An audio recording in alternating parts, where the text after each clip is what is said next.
চিরদিন তোমার আমার, চিরদিন তোমার আমার প্রাণে বাজায় বাঁশি সোনার বাগানে ঘানে পাগল করে মরিহার তোর মুখের বাণী আমার মনে মরিহার।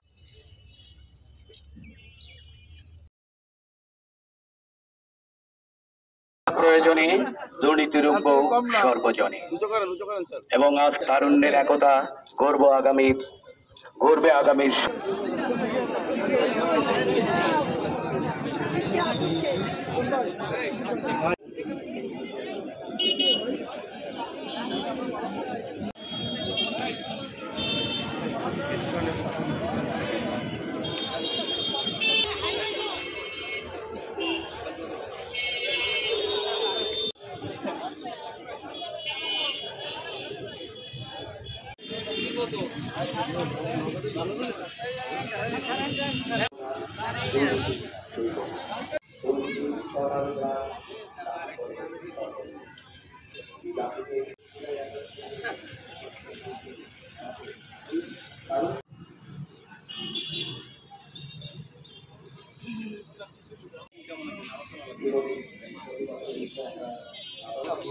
সামনে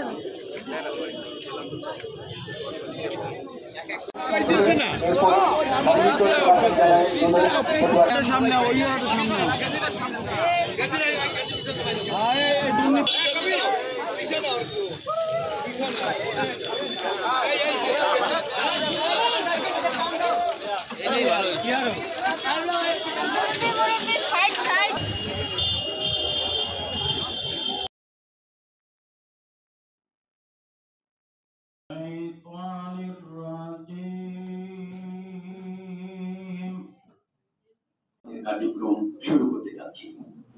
প্রথমে রয়েছে পবিত্র কোরআন থেকে তেলাওয়াত।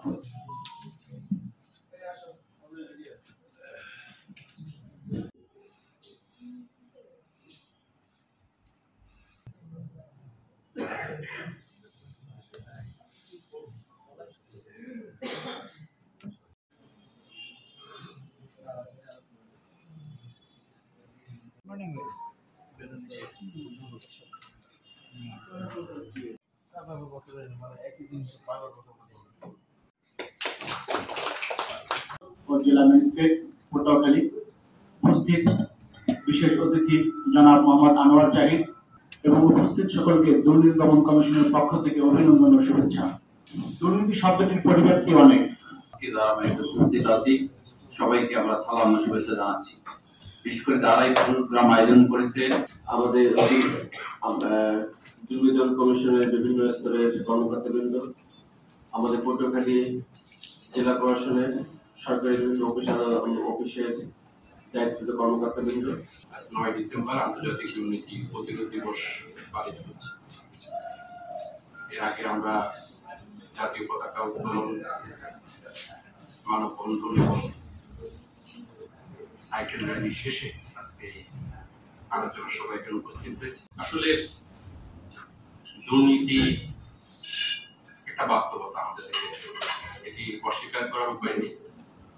এর আগেও আমরা শুনেছি, যখনই আমাদের টিআইবি রিপোর্ট প্রকাশিত হয়, এই রিপোর্ট অত্যন্ত হতাশাজনক এবং আমাদের দেশের জন্য লজ্জাজনক প্রতিবাদিতার প্রতিফলন, এবং এটি সমূলে একটা কি বলে বাতিল, মানে এটা গ্রহণযোগ্য না বলে আমরা বিভিন্ন ধরনের বক্তব্য সব সরকারের আমল থেকে পেয়েছি এটা।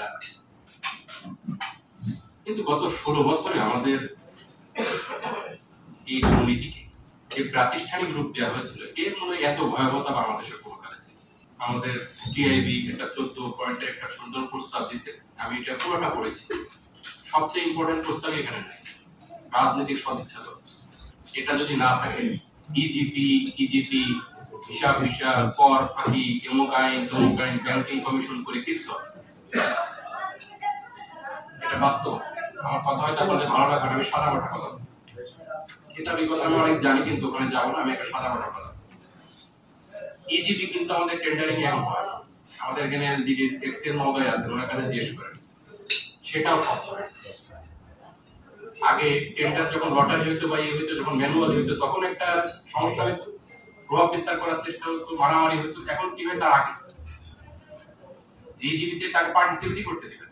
সুতরাং আপনি রাজনৈতিক কমিটমেন্ট যতক্ষণ না থাকবে, আপনি এর মধ্যে অনেক দুর্নীতি, বেশিরভাগ দুর্নীতি আপনি প্রতিরোধ করতে পারবেন। এর আগে আমরা শুনেছি আমাদের সাবেক প্রধানমন্ত্রী তিনি বলেছেন তারা একজন পিয়ন ওপেন মানে আপনারা বাকিটুকু বলতেন সেটা। একজন পিয়ন যদি মালিক হয়, তাহলে মালিক কি করবে?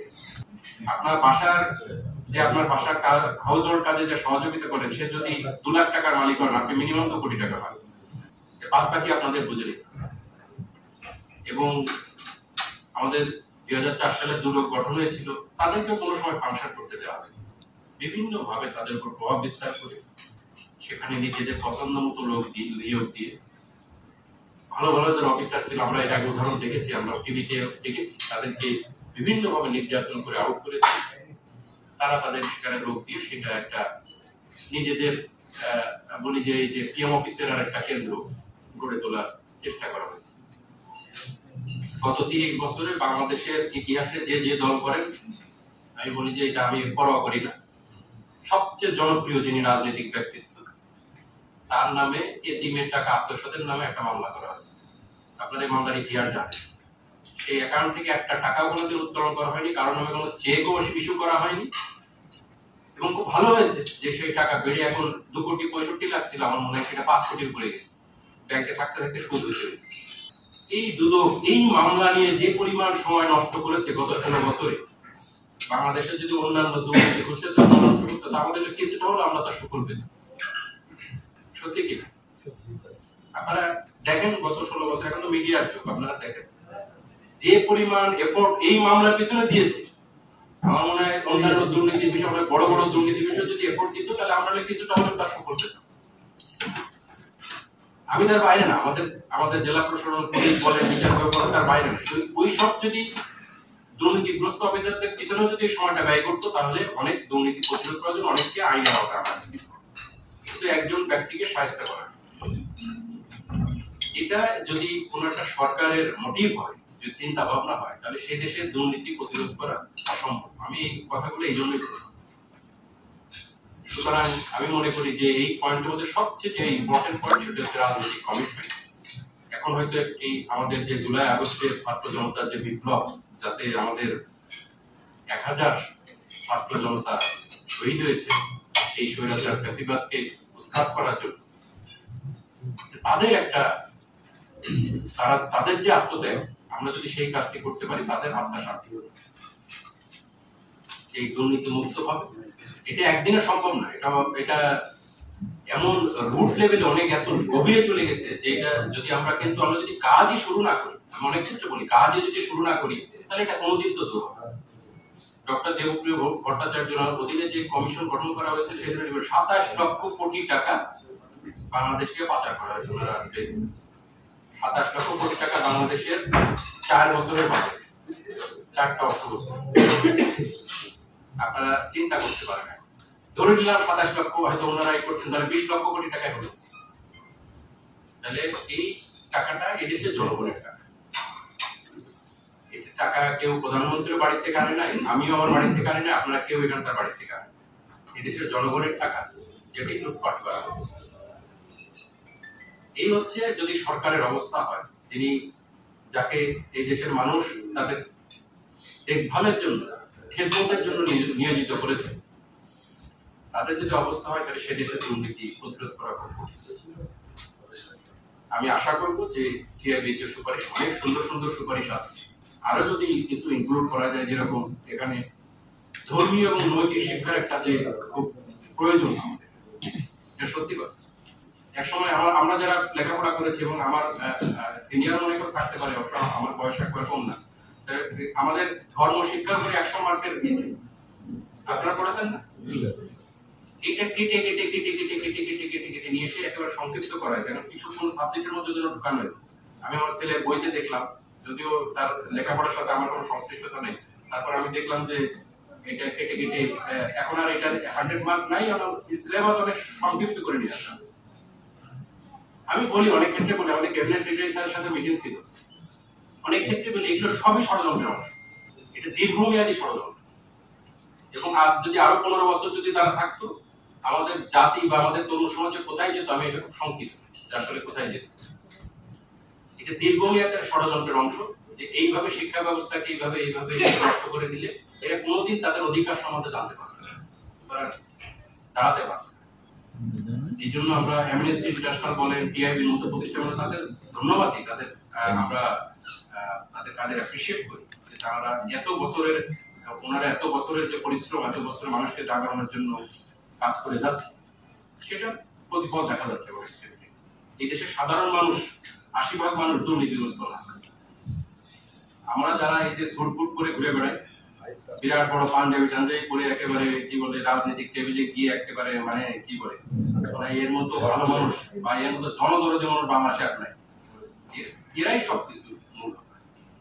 তো আমি আশা করবো যে আমরা আমাদের মধ্যে আমরা আত্মসমালোচনা করব।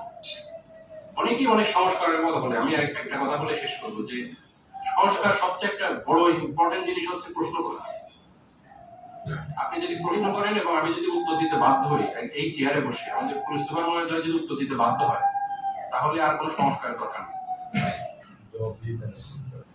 যে আপনি একটা সাধারণ মানুষ, আপনার ট্যাক্সের টাকায় আমার বেতন হয়, আমি সরকারি কর্মচারী, আপনি এসে প্রশ্ন করতে পারবেন যে এই কাজটা কেন, এবং আমি তার উত্তর দিতে বাধ্য থাকি।